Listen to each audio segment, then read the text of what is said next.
think Krishna Sagar sir has joined. Yes. Yeah, sir. Yeah, good morning all. Good morning all panelists and good morning students. Today, just as in the previous weeks, we have conducted a seminar by some renowned people in the society. Today we have with us Mr. K. Krishna Sagar Rao, who has been an author of few books and is also a spokesperson, who has been into these particular sessions for more than 20 years of time. And he will be giving us a session on the emotional intelligence required for personal and professional effectiveness. Because today, most of us are going through emotional stress. We are unable to manage the professional life and personal life in a proper way, nor we are able to know how to tackle the problems of the present life, both in professional and personal front. So I have with me also alongside Mr. Krishna Sagar Rao Garu, Mr. Jamshed sir, who is a center head of Madhapur, Mr. Sudhir Kumar, who is center head ECL campus, and Mr. Vamshi, IT manager. Sir Krishna Sagar Rao sir, a very warm good morning to you. Good morning to you.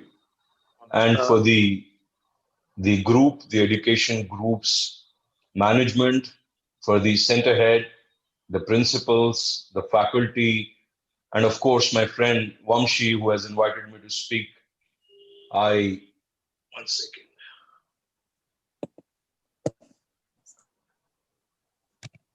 My best regards to all of you in the school and junior college management, and for all those who are attending this session today. Thank you very much on this beautiful rainy day that we're all together. And I hope you all have your teas and samosas or pakoras with you while you go through this session. It is going to be an interactive session if at all it was physical. But what we plan to do now is to have a 45-minute, kind of a monologue from me. I hate monologues, but we can't do anything right now. We are on a digital platform. And after that, you can have 15 to 20 minutes of a moderated question answer interaction. And I'll be more than glad to answer all your questions. And we'll see if we can wrap it in about an hour or hour 15 minutes. Okay. So this is how the pattern, the format is going to be. And the objectives of this session are very simple. Emotional intelligence is a socio-psychological subject, and it is a vast subject, and it is a very impactful subject, and it is not a theoretical faculty. It is basically about why we behave the way we behave, why we get what we get, why we don't get what we don't get, and how, when you succeed, it eventually points at emotions which are well managed. So there are many angles, there are many prisms, there are many dimensions to this subject. However, the paucity of time we have, I will only try to skim the surface of the subject and give you a framework so that you can do a self-study, or maybe we can have another interaction, maybe a workshop kind of an interaction, which will take about 3 hours or more. Now, let's get straight to the subject. Now, before I go into the subject, once again, I want to make sure all of you are up, awake, and enjoying this session. But please understand that what I'm saying comes from an authentic source. I've been in the study and research of emotional intelligence for the last 20 years. I've been handling huge assignments at the board levels, trying to advise strategically a lot of growth for organizations. I do mostly organizational leadership sessions. And these sessions, which I'm doing for you as students or as a mixed audience, is more of a social contribution than the business which I am in. Now, let's go straight to the subject. Emotional intelligence. Now, it looks very kind of a cliched subject. Where is emotion and where is intelligence? Intelligence is about reasoning. Emotion is about, a lot of people can understand, it's about passion. It's about a desire. It's about reaction. So how are we clubbing these together? Now, that is why what we'll do is we'll demerge these words. Let's understand emotion first, and then go to how we can apply intelligence on emotion, which is a very hard proposition to do. So, if I were to ask you, what is an emotion? And if I were to ask you, define an emotion, trust me, it won't be that easy. You might come up with some emotions like happiness, anger, thirst, hunger, or frustration, jealousy, insecurity. Okay, all these are emotions, but I'm not asking that. I'm asking, what is the definition of an emotion? Now, it's pretty hard. And some smart people can come up with it's a feeling. Of course, it's a feeling, but that's a synonym. It is not the definition. It's not. So you might ask me, Sagar, why do I need to know emotion? I'm, to the head full of my faculty and curricular issues and my desire to succeed in my life. Why do I need to get another subject, hands on another subject and try to understand it? And that's a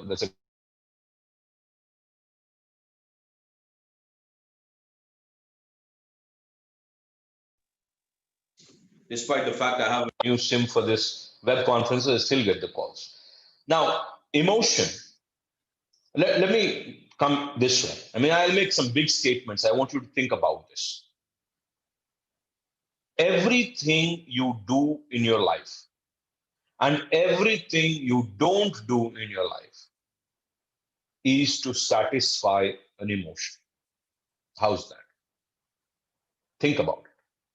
Think about the largeness of this proposition, the blanket impact of this opposition. I'm not saying summer, winter. I'm not saying spring or rains. I'm saying all your life, from 0 to 80, 90, 100, whatever you live. Every single act you do in your life is to satisfy an emotion, period. Right from scratching your head to buying a Bentley, right from buying a mobile phone to joining a Harvard Business School or getting admitted into a Ivy League school, getting a good job to starting off a company and succeeding or failing. All acts is to satisfy a feeling. And a feeling is an emotion. So this is the magnum opus of the impact of this subject. However, this is the most neglected subject in the world. We are all emotional animals. We are social animals, just like any other animal. It's just that we got very smart, and then we're on the top of the food chain today. No tiger, no elephant, no lion can do anything to us. In fact, all the other animals in the world are scared of us. No wonder we are the finest thinking species in the world. But are we the finest emotional species in the world? That's the question. Now, are we emotionally intelligent species in the world? I doubt. Because the science, the pathology, the anatomy of your body organs and their development also suggests that we have been losing on the department of emotional intelligence. And we are rising in smarts, reasoning, thinking. No wonder we are able to send spacecrafts now to colonize Mars, to send normal people, not astronauts, into space, because that's the power of reasoning. But if you just have reasoning capability, if you are in the first row of your classroom, physical classroom, you know, most of you who are here with me today, that a lot of times the first row students are necessarily not the most popular, nor necessarily the most successful in life. I have nothing against the first row students. I wish everybody is in the first row, and it's a big row. And you also know the best of the women or men are acquired by not so good looking men or women. Now, we always wonder why this happens. This happens because that individual you're talking about, who's the third or fourth or last row, has people skills. He has probably less quantitative skills. He possibly is not good in math. Possibly is low in IQ. But his EQ, the emotional quotient, is high. And that is why the street smart kids These socially malleable, manageable, desirable kids grow up to be fine gentlemen. Sometimes not just personality finesse, but successful people, people who can fight the wrath of the social ills and who can grow beyond the obstacles which they face, the failures which they can rise and go towards success.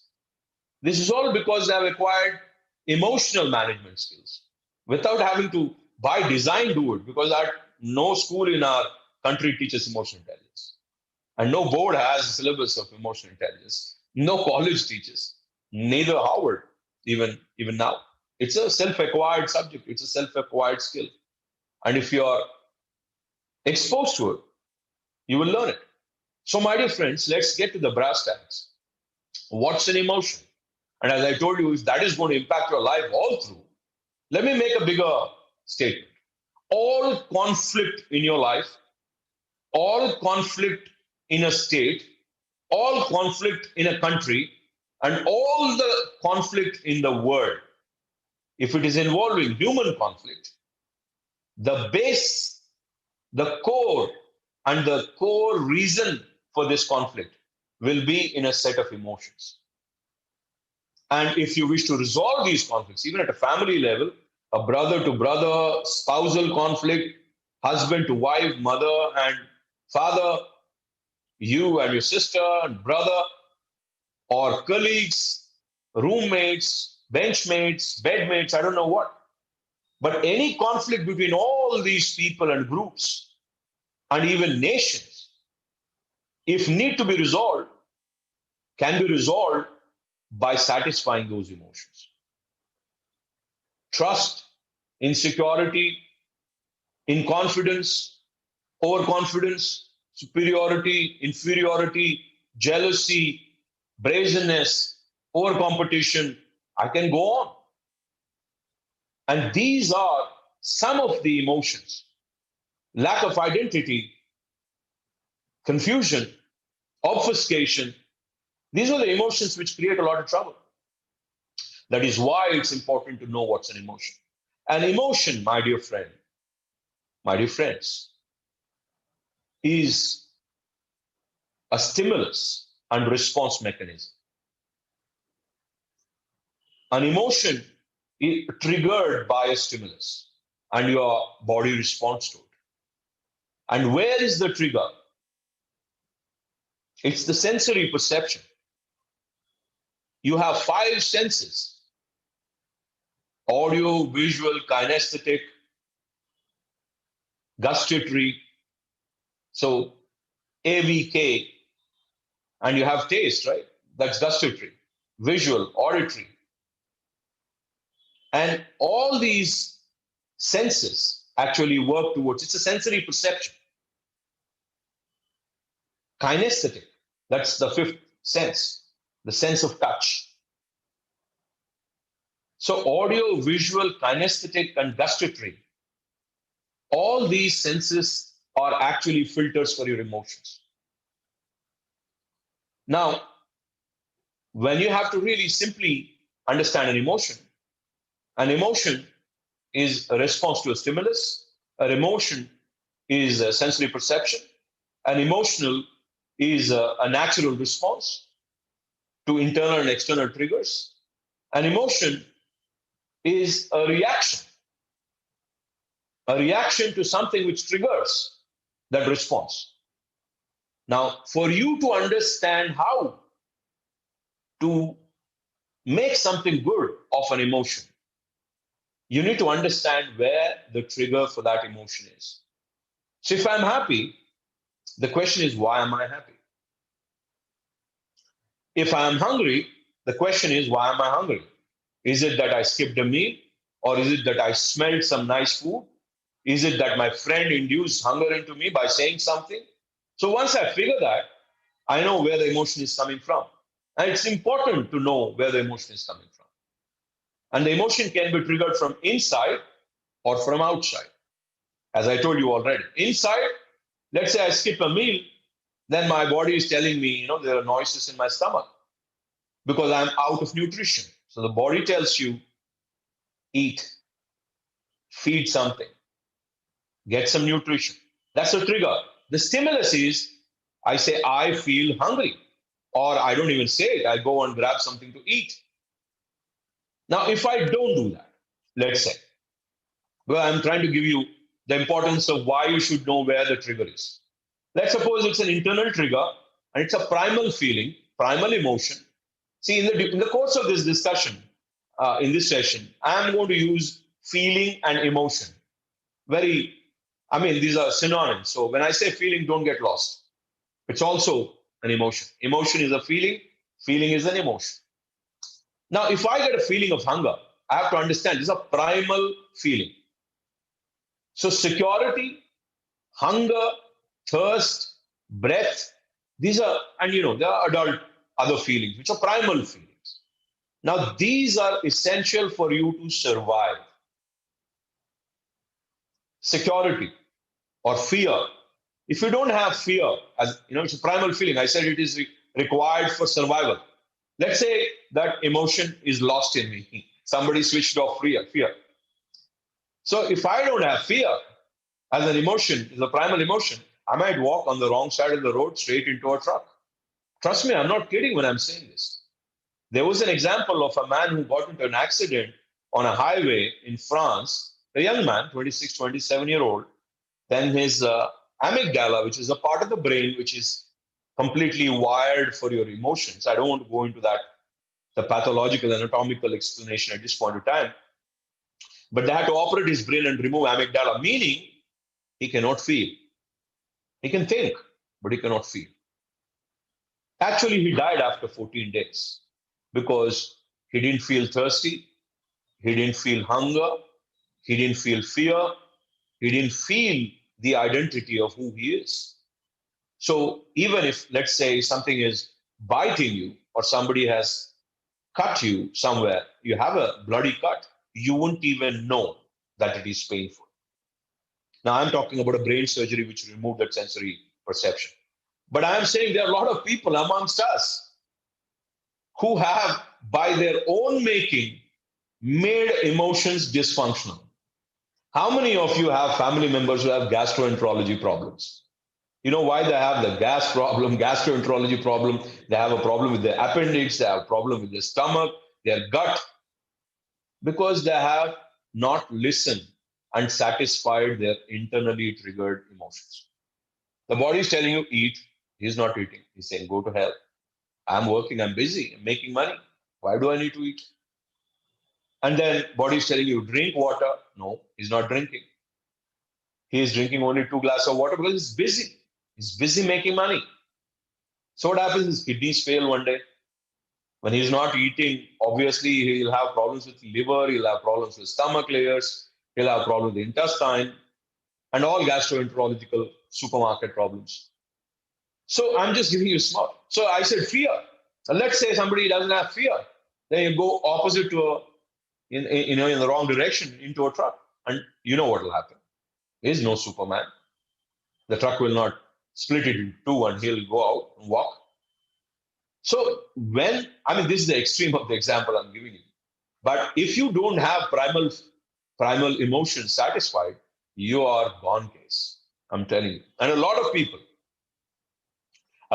people lose relationships, lose health, and lose the vitality of their youth because they are so into gadgets.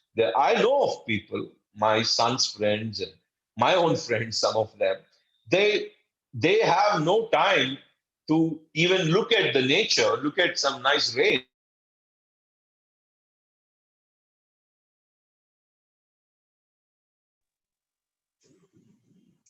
They're like that. Who can tell an adult what to do? So they're in their phones, they're in their iPads, they're in their computers, their head is shoved into it. And then their life is all about this. And they might even be making great money. But what's great about making money when you are not there to live it properly, or half the time you're deceased? So, my dear friends, primal feelings, primal emotions need to be satisfied whenever there is a trigger. And it will be beautiful if, even without a trigger, if you can have 4 liters of water, you can have proper food, nice nutrition, not junk, not processed food. Now, this is all the nutritional aspect. I'm not going to get into it. But I'm telling you the impact of not being in touch with your emotions. Now, then there are primary emotions. The primary emotions are like happiness, sadness, sorrow. As I said, there are good emotions, there are bad emotions, there are effective emotions, ineffective emotions. There is inspiring emotions, there are discouraging emotions. Then comes the big emotion called depression. Now, this is the most abused word in the world.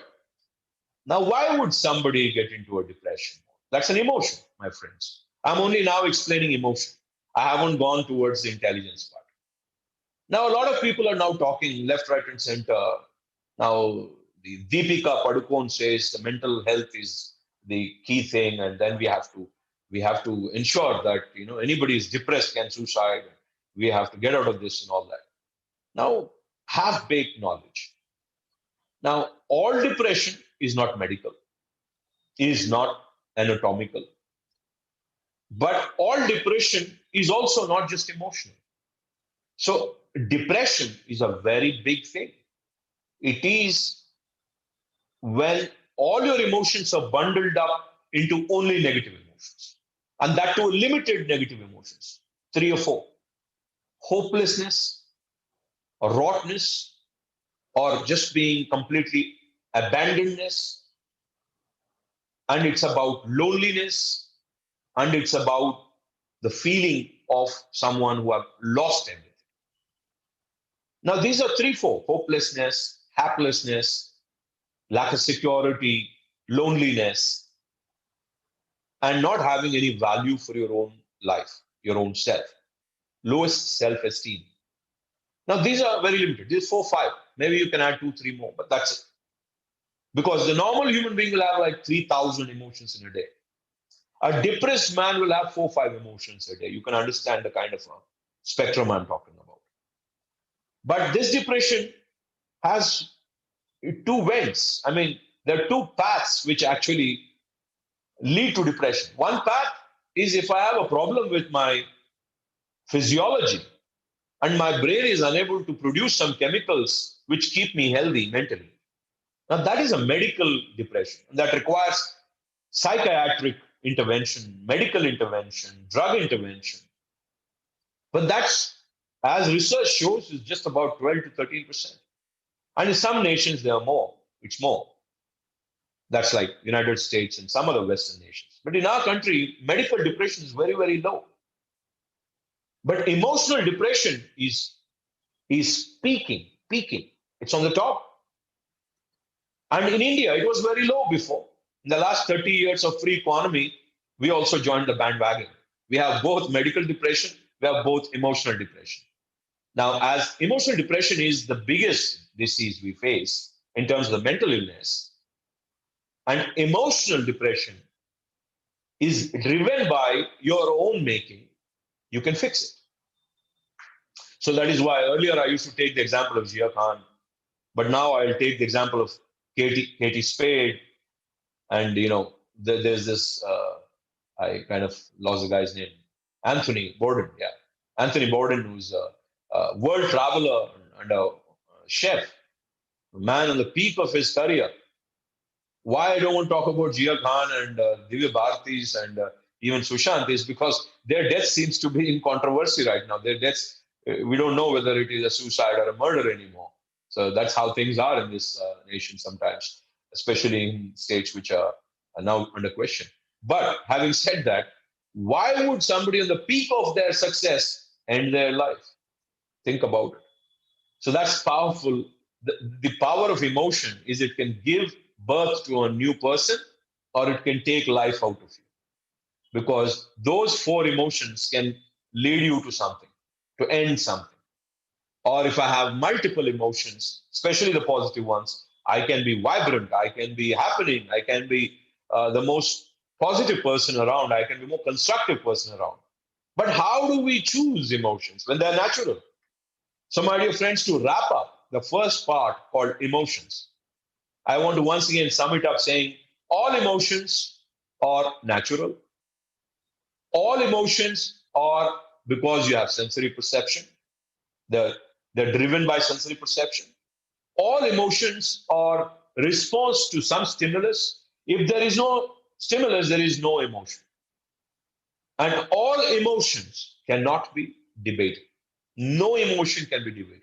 You cannot say why you're feeling low, why are you feeling jealous, why are you feeling great, why are you feeling sad, why are you feeling happy. If you're going to debate somebody's emotion, that means you don't understand an emotion. That means you're illiterate. If it is a real emotion, people can also fake emotions. So I'm not talking about fake emotions. People also can say, this stomach ache because they don't want to go to school. But that's a fake emotion. I'm talking about real emotions cannot be debated.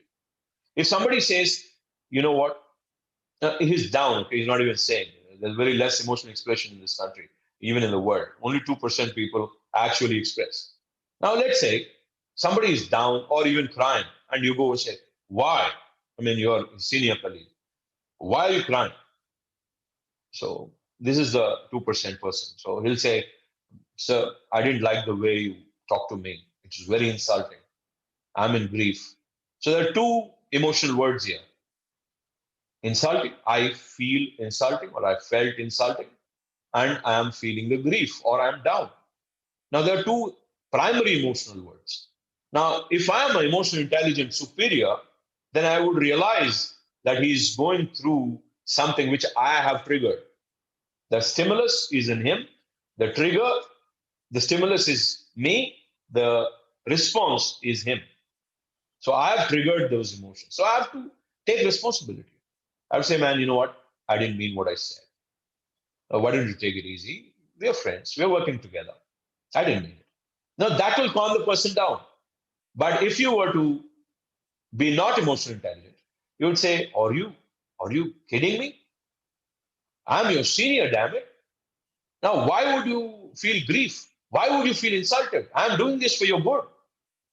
And I can even lecture him for 10 more minutes, but I'm not going to repair the damage because he's already felt it. Now, you're only debating what he's already felt. You're trying to reverse it. It will not happen. It also happens with parents slapping kids. Slap one, slap two. He's crying. Don't cry. Slap three. No. You're going to slap him. He's going to cry. So how can you say that don't? And then you will explain, I'm doing this for you, my son. I'll abuse. And I say, I'm doing this for you. You can do it for him, but the abuse is going to trigger a response. The slap is going to trigger a response. So you got to be emotionally intelligent. You have to understand the power of emotions. Now, as I said, these are triggers which have given negative emotions out, but you can also trigger some positive emotions. There are a lot of people, when they speak, people get inspired. There are a lot of people, when they look into you, when they smile at you, then you feel good. There are a lot of people whom you want to be with because they exuberate a lot of positivity. This is all about positive emotions. This is all about a person who understands that if I have positive emotions, I can impact people positively. There are also on the opposite side negative people. I would suggest, as a friend, stay away. These fellows always complain, whine, weep. They're always bitch behind people's backs. And they're always looking at something dark in a beautiful cloud. They're always looking at what people didn't do. They're always looking at what is wrong in this beautiful landscape. Their focus is on negativity. Now, you hang around with them, you're going to be impacted by their triggers, and your response will be negative emotions. So, my dear friends, this is emotion. And emotion is natural, emotion is not debatable, emotion is spontaneous, if not fake. Real emotions are spontaneous. You cannot ask them, please come. Oh, don't come. I don't want to feel sad. No, it doesn't happen. They're natural. When there is a stimulus, there is a response. So you cannot do anything about emotion. It originates without, it's involuntary. You have no role. The way you're exposing yourself, you're going to call out those emotions. So you got to be conscious of where your exposure is. What is your environment? Is that environment, whether your home or your parents or your teachers, your school, your society, your nation, is it driving positive emotions or negative emotions? If it's positive emotions, beautiful, you're safe. You don't need to do much. But if it is negative emotional scenario around you, environment around you, obviously you got to be very emotionally intelligent to protect yourself. Now, my dear friends, this first phase is over. The second phase, let's differentiate this with intelligence. Intelligence, IQ, reasoning. So we understood emotion. I hope I cannot go deeper than this in this kind of a scenario. And I want my moderator or a co-host to tell me when to kind of give me a heads up at around 10 minutes prior to my conclusion, because I have to speed it up if I have to do that. Now, Sure, sir. thank you. Now, let's talk about the intelligence part. Emotion part is done. And if you have questions, you can ask me in the Q&A session. And the intelligence part is very funny, because intelligence starts with a thought. So how do we differentiate an emotion with a thought? A lot of people think thought comes first and then an emotion. Because if I don't say I'm hungry, then how will I feel hungry? This is what the dilemma is. But I can assure you, as an authority in this subject, that thought never comes before emotion. An emotion drives a thought. And that is why a thought is a very powerful thing, because it is supported by an emotion. That is why when 6 of the guys who have taken planes from different airports in the United States, they could go directly into towers, into Pentagon, into possibly White House, but it was shot down or something like that. But imagine the impact of a negative emotion supporting a thought of a suicide. That too, not just individual suicide, suicide with 300 people in an Airbus and in 5 or 6 Airbuses. So you can understand the impact, the macro impact of a thought when it is paired, married, colluded with an emotion. If the emotion is positive, the thought's going to be naturally positive. If emotion is going to be negative, the thought's going to get impacted negatively. Now, the greatness of an emotionally intelligent individual is to turn a negative emotions into a positive thought. I mean, I have given you the heart of the matter today. The power of an emotionally intelligent individual is to ensure that any type of emotion which you feel, no matter where it is triggered, from an enemy, from a friend, from your wife, from your husband, your sister, your brother, your boss, or your girlfriend or boyfriend, whatever the trigger is, you got an emotion, and that emotional degree is either negative or positive, you have the capability to turn that into a positive thought. If people fail, that is when they go into negative thoughts. And negative thoughts have implications. We'll talk about the third phase. So, my dear friends, thought is not natural. Thought is not independent, like emotion is independent. Thought is not spontaneous. It is driven by emotion. Thought is not factored by itself. Thought is not independent. It is dependent on multiple factors, thousands of factors. Your age, your creed, your education, your parenting, your schooling, your language, your region, religion, your race, your ethnicity. There's so many factors which influence how your thought is framed. Thought is driven out of the knowledge, the framework of what you are, who you are. And that depends on all these factors, as I told you. So multiple factors impact the way you think, but you just need to be human being to feel. So it's very simple when it comes to emotion, but very hard to analyze somebody's thought. That is why the easiest way to connect to people, to build rapport, to have a beautiful bonding, is not through thought. It is not through reasoning. It is through emotion. That's why a smile connects people. A handshake connects people. Now, no more handshakes, I understand. A hug connects people. A kiss connects people. These are the perfect bonds. You know why?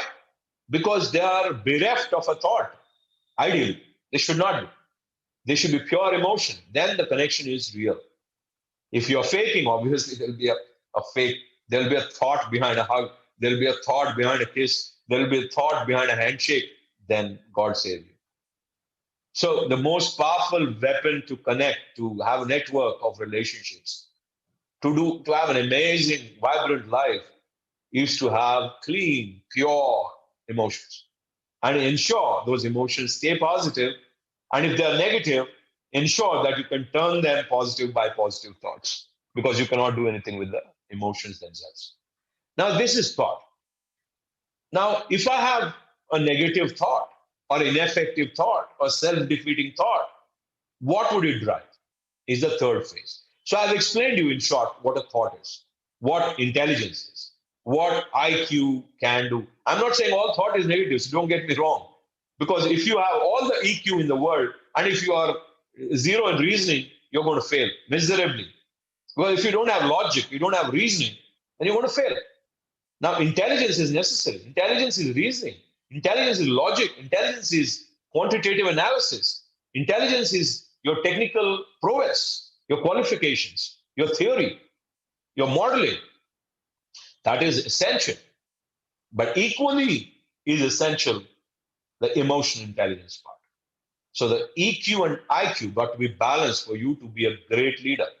And that is why a lot of early stage executives, they are retired as a senior executive maybe, but can never become a CEO or never become a chairman, never start their own enterprise and become successful because I'm not saying all of them, most of them, is because they're so good in reasoning, they're so good in intelligence, they're so good in logic, in math, in algorithms, but they're so poor in people management, people interactions, in relationship management, in networking, in communication, conversation, in delegating authority. So all these which are essentially traits of a leader.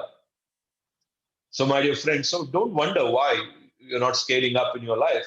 If you're not good with people, if you're not going to impact people positively, how can you rise to be a star in your organization or in your society or family? So for this, you need to understand, okay, let me do this. Now, second part is finished thought. Then comes action. Now, all your thought will not be converted into action. There are a lot of thoughts which you don't put into action. We get so many thoughts, sometimes wild thoughts, sometimes very bad thoughts, sometimes very mysterious thoughts, very hegemonistic thoughts, but we don't act on those thoughts. We act selectively. Now, all the action in your life is based on a thought. Once again, I'm giving you a big statement. All action in your life is based on a thought. And you know, thought is triggered by an emotion, so it's still emotion is relevant. So, my dear friends, when you act, you're actually acting on a thought. Now, what is that thought is essential, right? If that thought is effective, your outcome, your action outcome will be effective. If your thought is ineffective, your action will be ineffective. Your decision, which is an action, right? All the decisions you take in your life are actions, my friends. Now, those decisions which you have taken and regretted, the decisions you have taken and failed, the decisions you have taken and got deceived, the decisions you have taken and got betrayed, the decision you have taken and got divorced, the decision you have taken and got heartbroken or empty pocketed. All these are decisions which failed, and there could be many factors which has influenced these decisions outcome. But go back to the thought which drove you into that decision. You will figure out why you have failed in that decision. Go back to the emotion which drove a thought for you to make the decision. You'll figure out why you have failed in that decision. A lot of times, most of the failed decisions are connected to a negative emotion or a negative thought. A lot of superbly executed decisions are connected to positive emotions and positive thoughts, and a lot of other factors which impact the decision. It could be economic cycles, it could be so many other factors, the team you have. Okay, so I'm not going to get into it. So, I'm trying to finish the three phases in one. It's called an FTA. You can even call it ETA, but I'm just using it as feelings. Feelings is easy to understand than emotions. So FTA is feeling, thought, action. This is a cycle. So, my dear friends, this morning when I'm trying to open you up superficially to at least the framework of emotional intelligence, not too deep, I'm going to give you this first model called an FTA model. Feeling, thought, action. If you're conscious of this cycle, most of your issues will be resolved.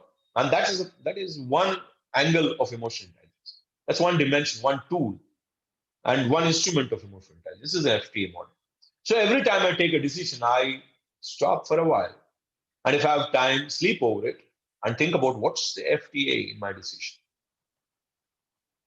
And once I do that, I understand which feeling has driven this thought, which thought has driven this decision. I have a friend, I mean, extended family where the elderly couple have put all their money into their son's business and lost.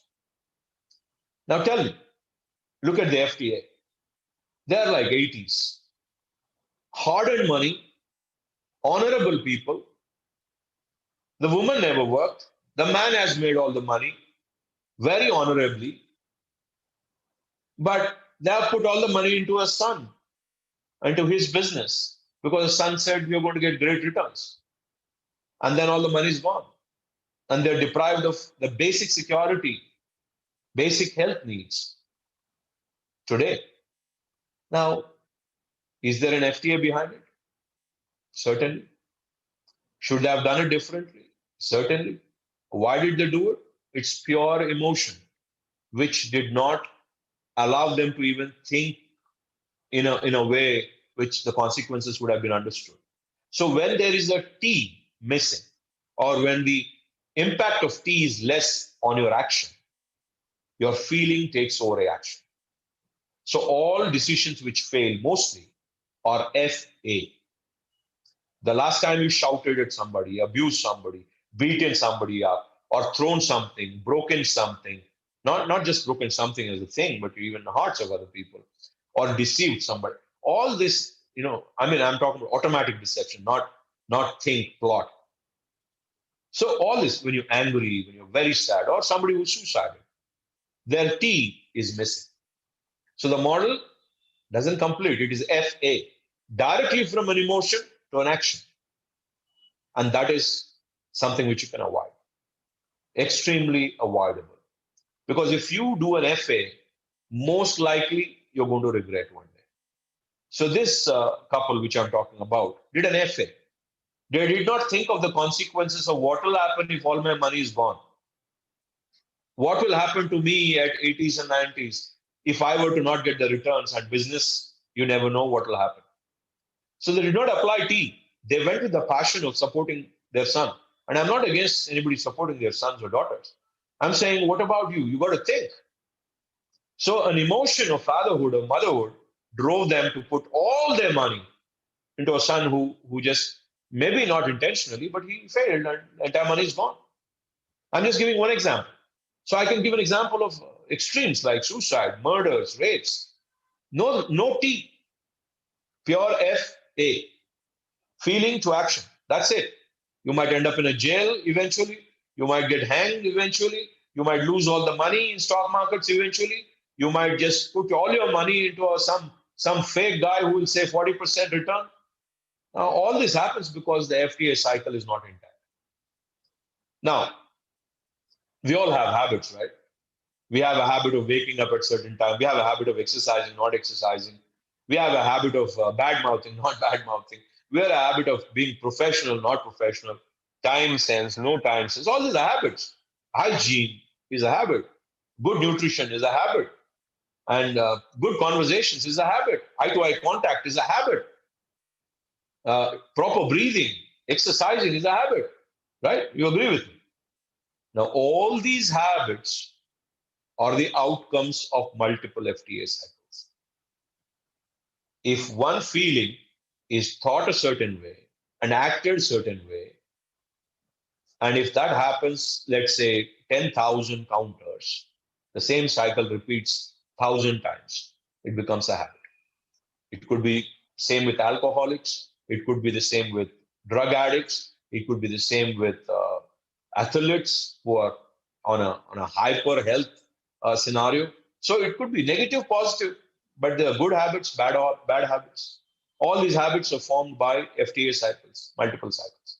And the same cycle, when it is countered for, let's say, 1,000 times, which is a habit, 10,000 times, big habit, 20,000 times, because you're doing that FTA, feeling, thought, action, every day, maybe 10 times a day, that it becomes a macro habit. and it becomes sometimes addiction. So all the addictions or FTA cycles to the power of, say, a lakh, chain smoker, a lakh, 2 lakhs, alcoholic, drug addicts, or even workaholics. So these counters are what creates habits. So the next time you want to undo a habit, you know what to do. If you're intelligent, you know more. You have to decrease the counter. You have to reduce the FTA cycles. That's what they do in de-addiction centers. They keep you off those substances. So, my dear friends, FTA leads to H. All your habits in life are multiple FTA cycles. So, if you want to check on a habit, check the FTA cycles. What feeling is driving, what thought is driving, what action, and why I'm getting habituated. If you undo that FTA cycle, if it is a negative habit, you can undo it. So, that's what I'm saying. An emotionally intelligent individual can fix his own problems. He doesn't need a psychiatrist. No, he might need a psychiatrist. He doesn't need a psychologist. He doesn't need a counselor if he's emotionally intelligent. But a psychiatrist is necessary when my lab gets spoiled, my chemicals are not getting produced. That I have nothing to do with. I cannot. It can be a genetic default. It can be a problem with my physiology. It could be a problem with my sensory perception internally. So let's not go there. So, my dear friends, this is what it is. Now, Sir, a bunch another, of habits. Do we have 10 sir, minutes? sorry to interrupt. Another 10 minutes, then we'll go Okay, for questions. perfect.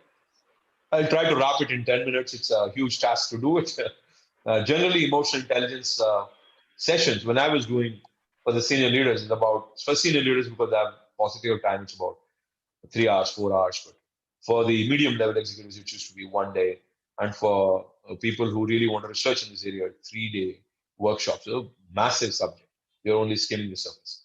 Now, because I have 10 minutes, I don't want to waste my time. Now, FTA cycles result in habits. A bunch of habits results in your personality. Your personality is a bunch of habits. Actually, a bunch of traits. A bunch of habits becomes a bunch of traits, and a bunch of traits become a personality. Who's Sagar?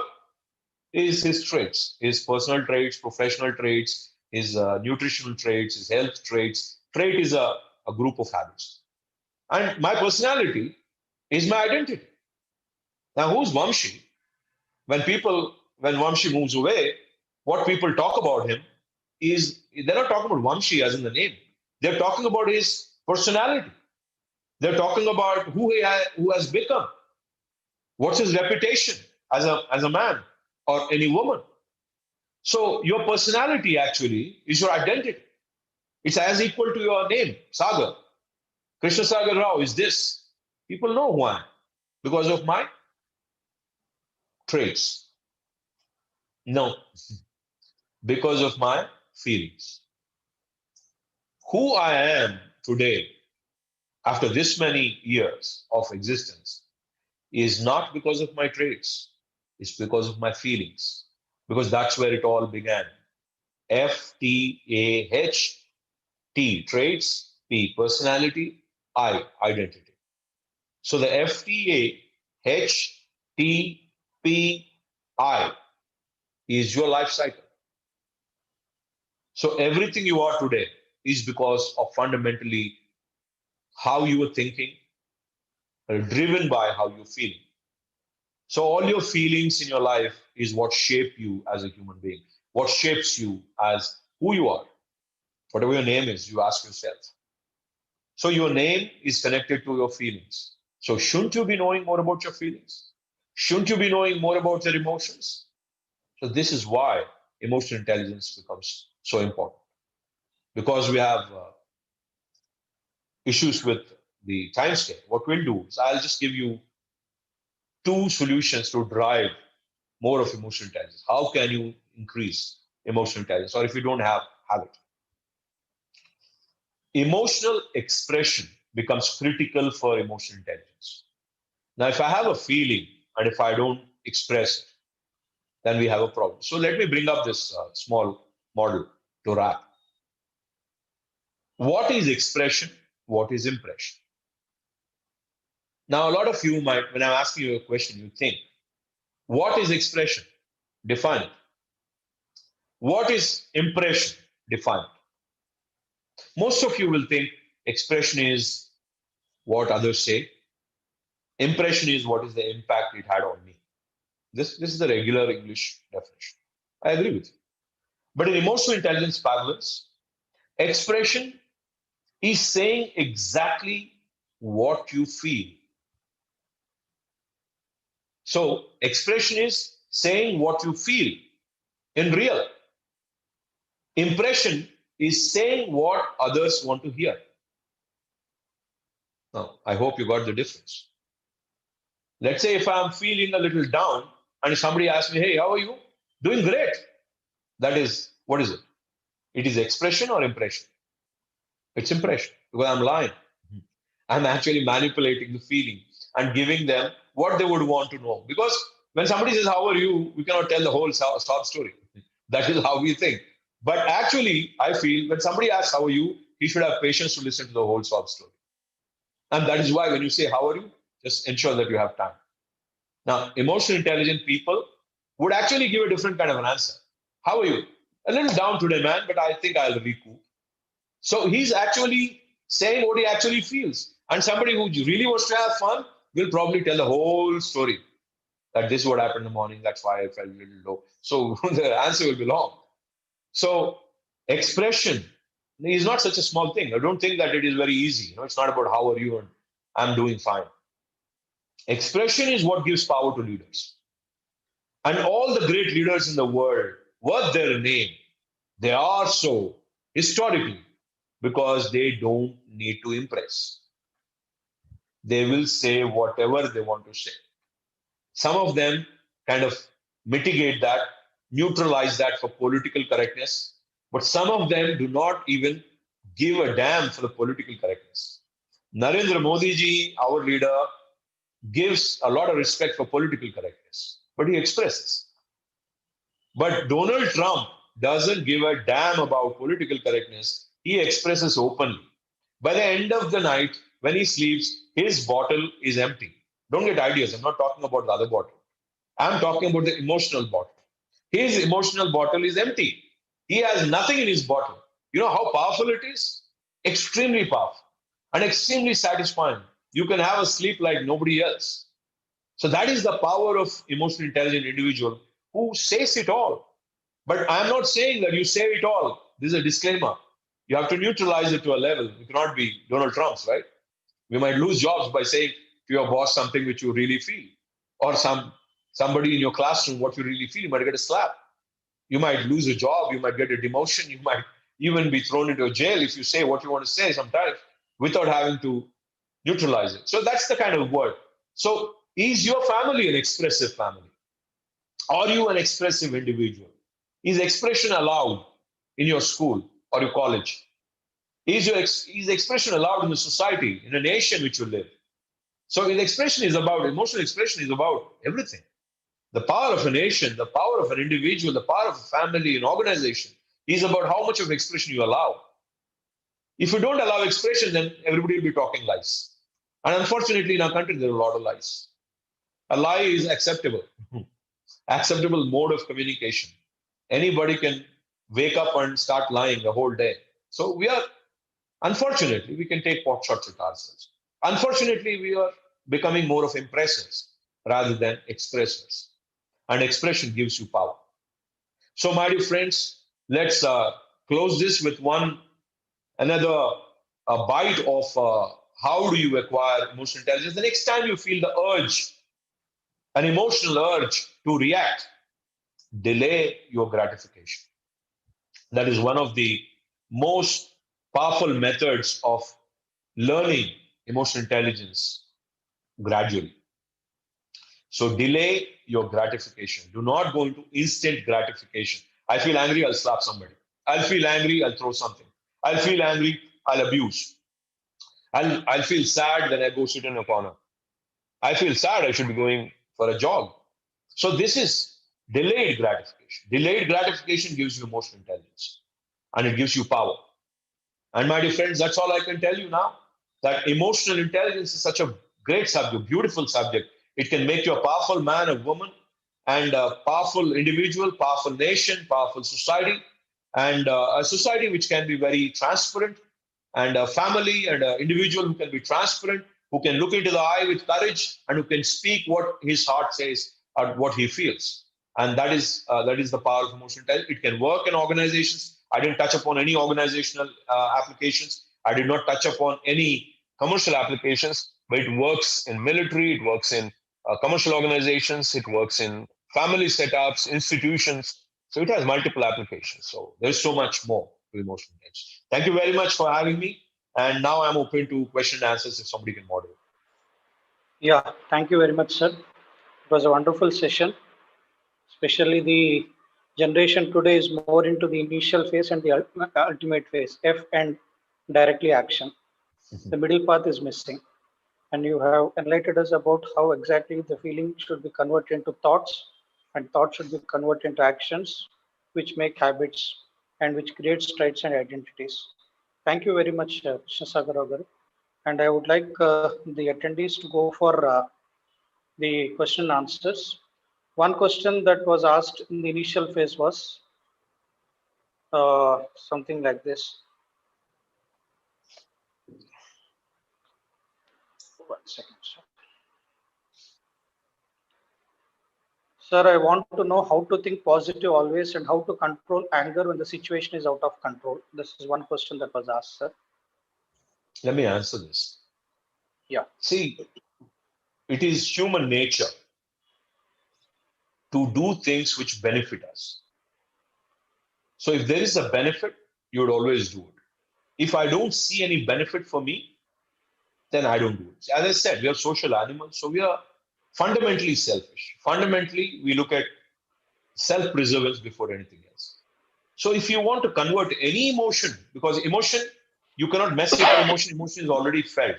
As I told you, it's spontaneous, it cannot be manipulated. Whatever change you got to do is at the thought level. Understand that? So if you have to be positive, it means you have to have positive thoughts, not emotions. Emotions can come in all hues and colors. It can come negative, it can come ugly, it can come good, it can come bad. So at the thought level, my friend, what you have to do is to ask yourself a question.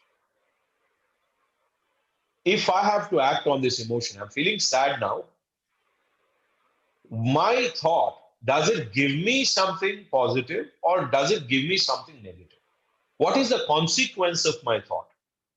And you might ask, sir, it is a reaction. Somebody slapped me. How can I even think? How can I stop and ask these questions? The guy is slapping me. And that is why the Mahatma Gandhi model was so successful. Despite the fact it is a lot of delay, it achieved independence because he said, he conditioned the enemy. He told the enemy, if you slap me, I'll show you the second one. If you slap me the second one, I'll show you the first one. He's defeating the purpose. Why would somebody slap you? They want to insult you. They want to see that in your face. They want to make you feel that. And if you don't express that, then you have defeated them.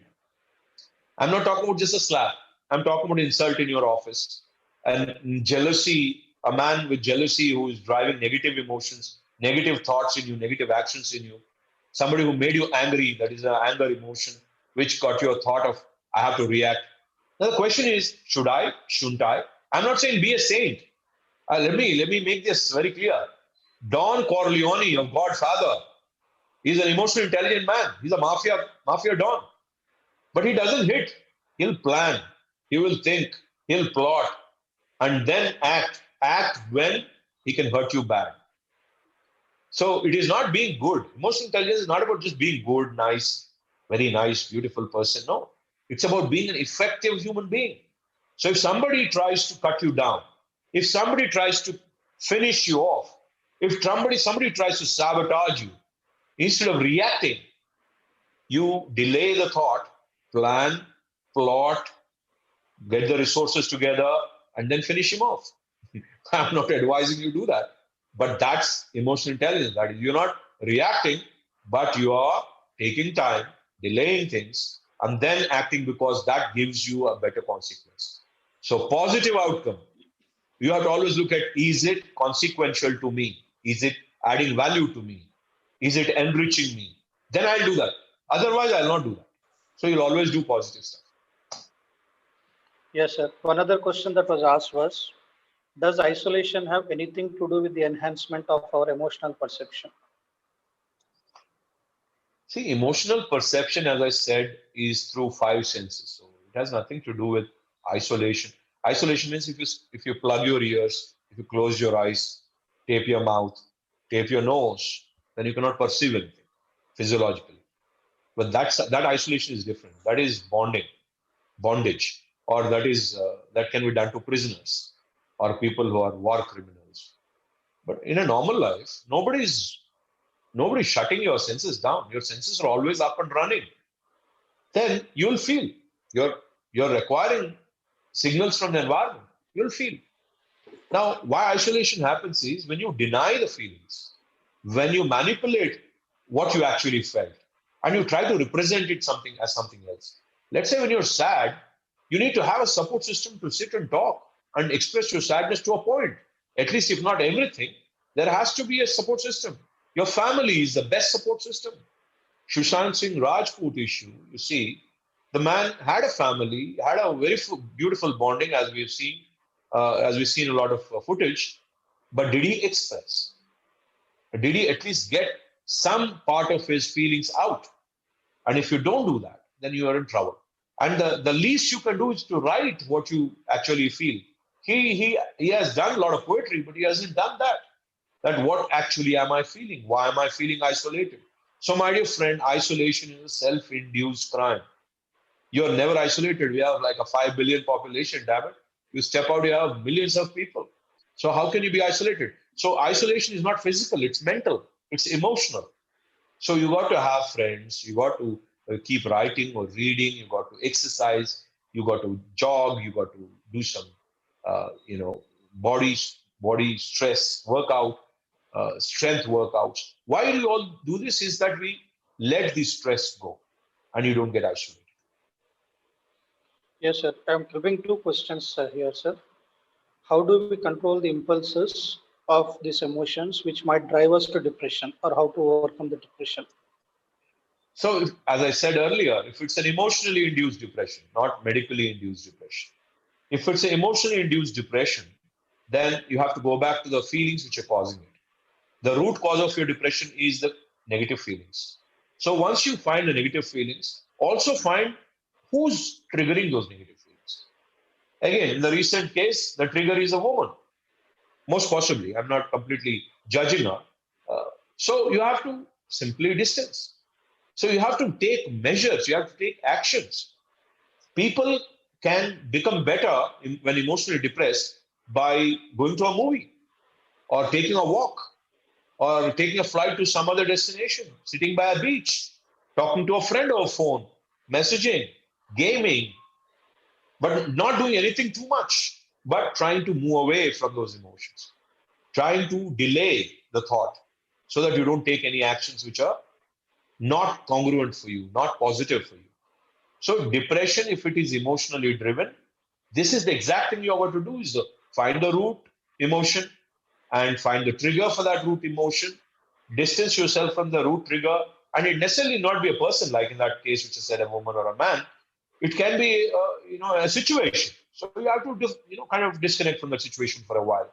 So all this is simple, as I told you.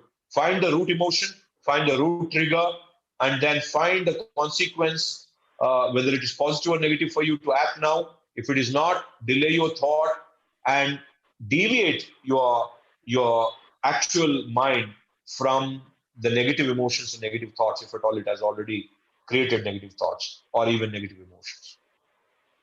Yes, sir. Too many questions coming in, but I have time limit. Right. One of the questions that most of the generation today find is, now in a society where the TV channels or the media or the entertainment channels, they come out with more of these situations which influence the thought process of a child, especially in the teenage. You can understand the emotions that they get carried looking at something vulgar or something bad being shown on or projected on a media channel or entertainment channel. So how not to get influenced during this particular moves or this particular shows that are being telecasted in the entertainment channels? This is a big social evil, and I hold parents responsible for it. Sorry for saying it. I'm a parent too. Primarily, it's the parents, then it's the teachers, then it's the boy or the girl who's underage. Under 18, when they're not adults, now we are responsible for them. When we say we are responsible for them, we are responsible for their feelings, the environment we are creating in a home for their feelings to be such, the thoughts we are allowing them in the environment of the school or in the environment of the home. Who's responsible? At school, the teachers are responsible, the school management is responsible for the environment they create for positive emotions, positive thoughts, positive actions. At home, it is the parents who are responsible.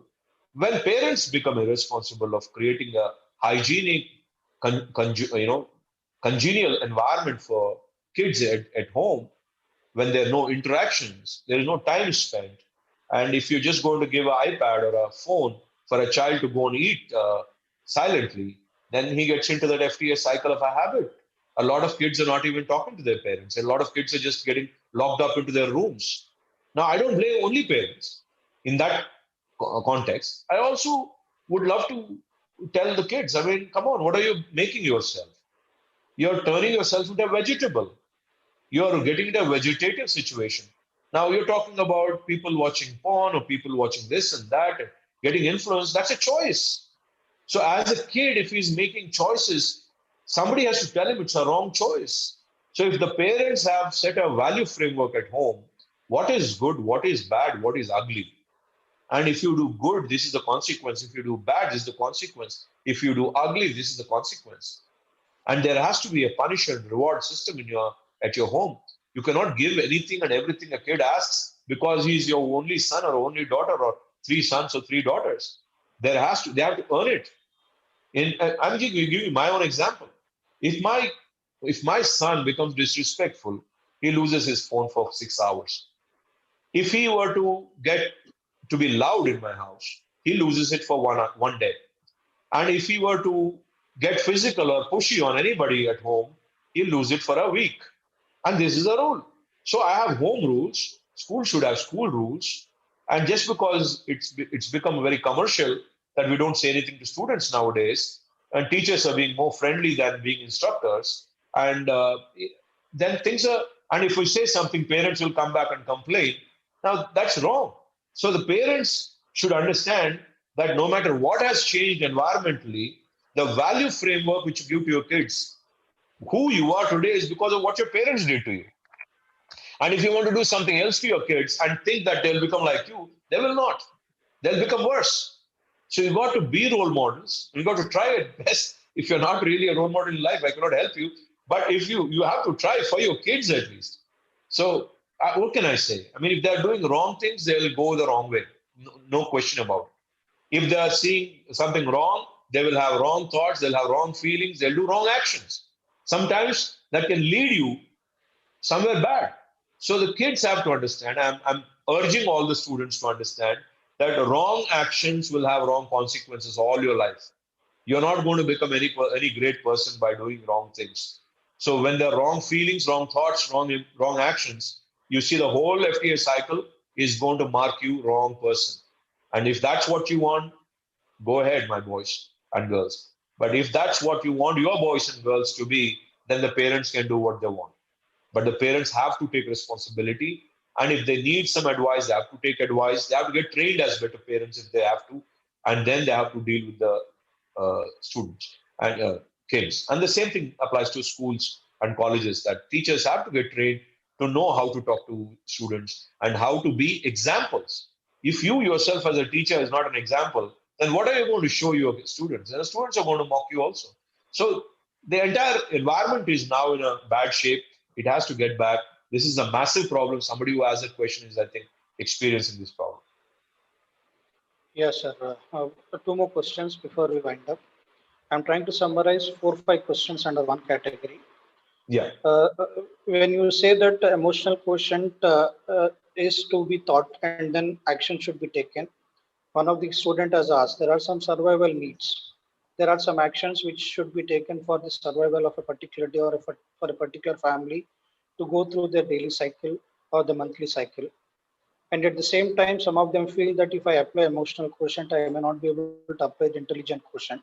So how do I balance the survival needs with the emotional quotient and IQ getting balanced and then applying it on a day-to-day life if my day is bad. See, I don't think there is any survival need which will not be fulfilled by a good emotion. And I don't understand if somebody is feeling that they need to have a bad emotion to survive. I cannot help that individual. Nobody can help that individual. A bad emotion will give you a bad thought, leads to a bad action. So if that combination is going to make you survive, then I don't consider that survival is any good for anybody, inclusive of you. So you got to understand. I mean, I can understand that there might be a situation where there is so much of badness already, there's so much of worst scenario already in your life that you got to lie, you got to deceive, you got to do whatever it takes to survive. See, I cannot advise you in that kind of situation. You got to do what you got to do. So self survival becomes a necessity. But that is not an ideal situation. If you really want to get out of that, then you still need to go and seek help somewhere or get some support externally or internally. For that, you require honesty. For that, you require sincerity. For that, you require openness in expression, trust. All these are positive emotions. And those turn into positive thoughts. And if somebody has to help you, they can only help you with a positive background. They cannot help you if your intention is to deceive someone. So that's my answer. So no matter good, bad, ugly, positive emotions, positive thoughts, positive actions will help you. And I'm not saying it just theoretically. Try it, it will work out for you. That is a survival. That's how you survive. If I'm hopeless, if I become more hopeless, will it help me? Or if I build hope, which is a great emotion, will that help me? If I find hope somewhere, if I find faith, hope in God, if I find hope in an individual, or try to come and talk to Krishna Sagar Rao, or talk to somebody who can help you, that will help you. I mean, you're trying to find something positive. Okay. Now, second question or third question, which are merged, is about can you come up with the second part? Is it EQ, IQ? How can I do it? Balancing of EQ and IQ, because when I look at EQ, sometimes my IQ fails. Yeah, And if I'm that's a looking at joke. IQ, my EQ fails. Yeah, that's a That was a comedy. question asked. Because Yeah. I understand. That's a comedy. I mean, it's a good question, but it's a comedy. See, if I'm good with people, if I have top people skills, does it reduce my computing skills? Does it reduce my technical skills? Does it reduce my mathematical skills? Does it reduce my reasoning skills? No. So, my dear friend, don't be in that kind of a notion that if I am more EQ based, and that's why I said EQ is not about being a saint. EQ is not about being a very good man or a woman. EQ is about being an effective people manager, being an effective emotional manager, knowing how to deal with negative emotions, negative people. And trust me, all success in real is about dealing with negative situations and negative people. You will never in your life can say that you have really become successful if you don't have this art of managing negative people and negative situations. So how can you say that EQ will not help? EQ will be a superb combination if you have great IQ. You already have great reasoning. You already have great technical skills and computing and educational skills and qualifications. Then EQ will add. You will be unstoppable. Now, if you have only EQ and no reasoning, I can understand there is a problem. But there are still people who are successful with no technical skills, no education. I mean, I can give so many examples. I don't want to name the names. Ambani is a great example. He's not a technocrat. He's not an engineer. He's not a highly educated man. He doesn't come from a background of any rich people. But he had a lot of EQ. He knew he's a street smart man. And Ambani, I mean, whether good, bad, what he did, what he didn't do, right, wrong. As I said, I'm not talking about sainthood. I'm talking about effective emotions. If he didn't have positive emotions, positive thoughts, positive actions, how did he build an empire? It cannot be built on negative emotions. Now, show me one company in the world which is built on negative emotions and still is there. It will be gone. So that's how it is. So don't ever doubt the power of emotional quotient, and it becomes a great partner for IQ. So have both and have a balance of both, 50-50. Yes, sir. There are not many questions coming in. I'm trying to balance them. I Maybe would, what you can do is send me an email of all these questions, and then maybe I'll just yeah, sir. write it back to you. Yeah. I hope I I would hope like to go. everybody enjoyed this session, and thank you very much for patiently listening to me. You didn't have an option actually. But I hope whatever time we spend together will add value to you, and throughout your life, you carry this information and improvise on. Yes, sir. One last question. I would like to club three of them. One Oh, okay. question One more. is on the basis of Ambani's statement that you have given. Is emotional intelligence a parameter to identify one individual's capabilities? Followed up with, in this world where education is more dominated towards one success, where the family, the college management or the college faculties or the co-friends who stress more on the success on the basis of their education, can in this particular case emotional intelligence be helped to overcome the negative thoughts? If you can quickly Can, summarize that. so can you just give me, because it's too long a question. Yeah, Give the me the first first question part. is Give me the the first first question part. is emotional intelligence a parameter to identify one's individual strength and capabilities? That is the Okay, first question. let me address that. See, emotional intelligence 100% is a parameter to address one's personal effectiveness and even professional effectiveness. Because without having emotional intelligence, you will not be able to build relationships both at work and in your personal life. And without relationships, you cannot get any work done. And at workplace, there's a lot of politics. When there are three people, there's more politics than the entire government. So that kind of politics will put you down, will get you to be completely submissive, or you quit.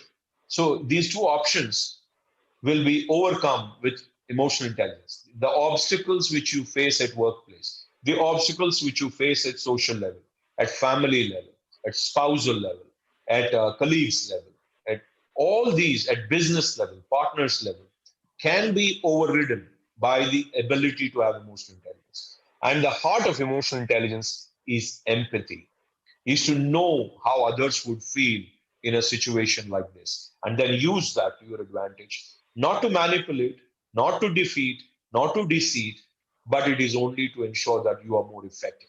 So it's very competitive skill. Yeah. The second part. The second part is in this competitive world where success of a student, specifically because we are dealing with the students right now, where the success of a student is based on their ranking or their examination performance, how to overcome the negative thoughts that creep up if the performance is bad. See, if the performance is only rated by number of marks or the grades or the ranks, then that's a very faulty method of rating people. I know it's acceptable in our nation, but it depends upon whether, as an individual, you should accept or not. So, if I am a student, I would not accept that I am rated on the base. My performance is rated on the basis purely marks. The purely marks is IQ. Purely marks is the memory. Purely marks is about how much I can by heart and reproduce. Uh, but apart from that, am I social? Am I somebody who can stand up on a stage and speak? Am I somebody who have 15, 20 friends? Am I somebody who have 20, 30 enemies? I mean, I need to also have enemies. You know, if I'm growing, if I'm rising, I'll have a lot of distractors. So do I have all these components in my life? Am I competitive in other areas other than curriculum? If I'm not, there's nothing wrong. I might be excellent in curricular areas, syllabus, in my marks and in my ranks and in my grades. But out there in the world, once you finish your education, this is not going to be enough. And we should understand, we should prepare our mind already that I have to acquire people skills. So success is measured by the outcomes, not at the school level, at your career level. That also you should understand. At the school level, certainly you should get good marks. Certainly you should get good ranks. Certainly you should get good grades. I'm not questioning it. You should get. You should try for it. But it should not be in your mind that this alone is success. That is why people end their lives when they think that if I fail in one subject or if I fail intermediate, then I'm worthless. It's not true. I just told you about Ambani. I can tell you about a million others. That it's not true. Education will equip you, but education is not everything for your success. You can be successful devoid of education. But why not have education along? Why not have good marks? Why not have good grades? Why not have good rankings? And then Also be good with social skills, leadership skills, perception skills, relationship skills, networking skills. Let's have a combination. But when I'm a little down in other, the other can compensate. So let's not feel down. Success in the world, in the external environment, is not based completely on either EQ or IQ. There are many other factors which impact success: the economic environment, the policies of a nation, the governance of a nation, the regional inequalities. There are so many things. There are opportunity issues, the employment issues. But when all these are becoming obstacles to you, it is your EQ paired with IQ which opens a whole new world of opportunity. So please do not dead end yourself by thinking only marks will work. Everything else other than marks also should be added to your marks. Yeah, Jamshid sir and Sudhir sir, if you have anything to ask so that we can wind up this session. So already spoken about it, sir. Fine from my side, nothing. Thank you. Sudhir sir. From my side also, it's okay, sir. Sir has given very good time for us.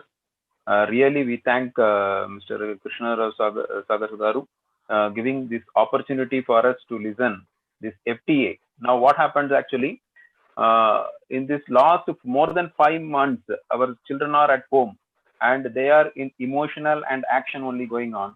Now, with this FTA, definitely they will give a thought before doing any action. That definitely will be there. Thank you very much, sir, for giving this thought. Thank you. Thank you. Thank you very much to all of you. Have a great Sir, day. thank you, Krishna Saagar. It was a great pleasure and it was a wonderful session which helped all of us to know the sequence of FTA and followed up by traits and habits and the identity. I'll send you the mail of all the questions that were asked by the students. I could summarize most of them, but there are still some more. Maybe if you can answer that, we'll shoot the same to the students in the form of a email or through WhatsApp. Thank you. Thank you Sure. once again. Thank you, attendees. Thank you, Vamshi. Yeah, thank you.